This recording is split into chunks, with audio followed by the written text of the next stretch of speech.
There's something people who spend enough time in the woods eventually learn. It's not that the woods are dangerous in the way people think. It's that sometimes they don't feel empty. And once you notice that feeling, it's hard to ignore it again. This is a story told by a hunter from northern Pennsylvania. Someone who grew up in the woods, trusted them, and spent most of his life believing he understood how they worked. Until one day, he didn't. It was November of 2021. Early morning, cold air, a light layer of snow covered the ground just enough to make everything quieter than usual. The kind of quiet hunters usually like. He parked his truck near a rusted gate on private land he had hunted many times before. Around 70 acres of thick forest, old logging paths, and a broken hunting cabin deep in the woods that no one used anymore. He knew this place well, or at least he thought he did. He started walking before sunrise with a headlamp cutting through the darkness. The forest was completely still. No wind, no animals, no movement at all, just silencer. The kind of silence that feels normal at first, until you spend too long in it and start wondering why nothing is happening. But he ignored it. He had been here too many times to let his mind play tricks on him. He reached his tree stand and climbed up like always, 20 feet above the ground, strapped in, rifle ready. Then he waited. For a while, everything was normal. Deer movement in the distance. Birds slowly returning. The forest waking up in its usual rhythm. Nothing unusual. Nothing that should have made him uneasy. But that didn't last. About an hour after sunrise, he noticed something in the distance. Another tree stand, around 60 yards out. At first, his brain didn't fully register it. It just felt like a shape that didn't belong. Then it clicked. He knew this land, and that stand had not been there before. Not last week, not before that, not ever. He raised his binoculars slowly and focused on it. It was an old ladder stand, weathered, forgotten looking, snow sitting unevenly on the seat like it had been there for a long time. But what bothered him wasn't just the stand itself. It was the ground beneath it. There were footprints in the snow, only one set. They came from deep in the woods and led directly to the base of the stand. No return trail, no wandering steps, no sign of leaving. Just arrival, like whoever walked there never needed to go back. He stayed still for a long time, trying to make sense of it. Another hunter would have been the easiest explanations. But even as he thought it, he knew something was wrong. Hunters don't move like that. There's always a pattern, always signs, always disruption in the snow. This was too clean, too intentional.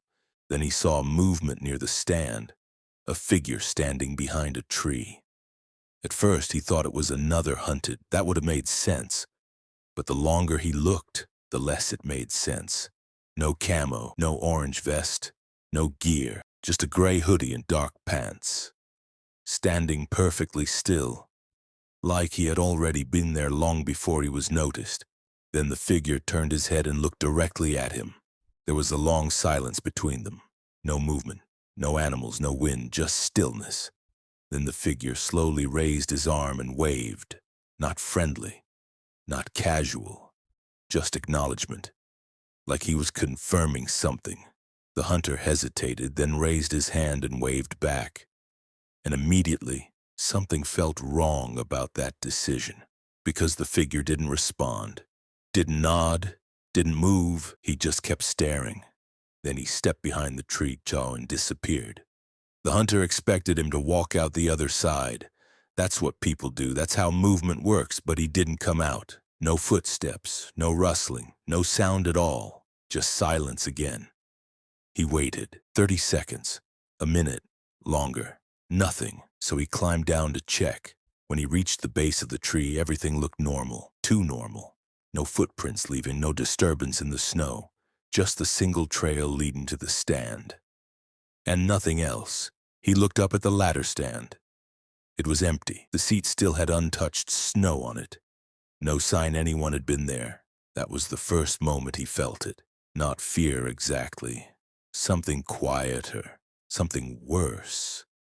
The feeling that something had just happened that didn't belong in the rules of how things are supposed to work. He stood there longer than he should have, listening, waiting for something to make sense again. But the forest stayed silent, like nothing had happened at all. On his way back, he started noticing orange strips tied to branches. At first, he thought it was marking tape for navigation, but the placement didn't feel right. Too frequent, too precise, too deliberate. Some at eye level, some higher, some lower. Like markers, but not for a trail, for something else. He kept walking, but the feeling kept growing.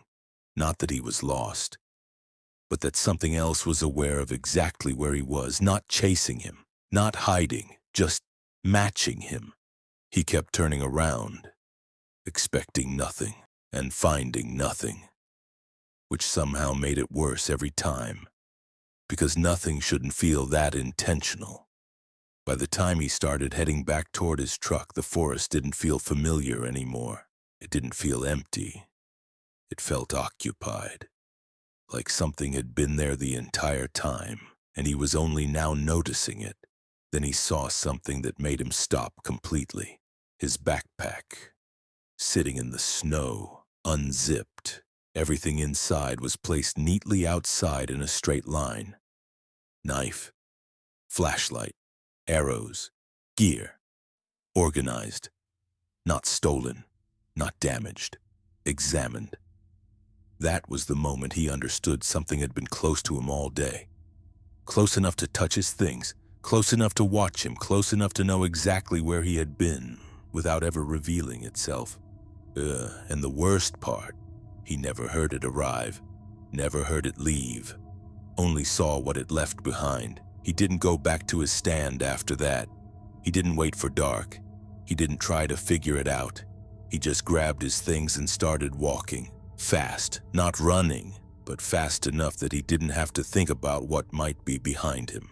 When he finally reached the clearing where his truck was parked, something else felt wrong. The driver's side door was open.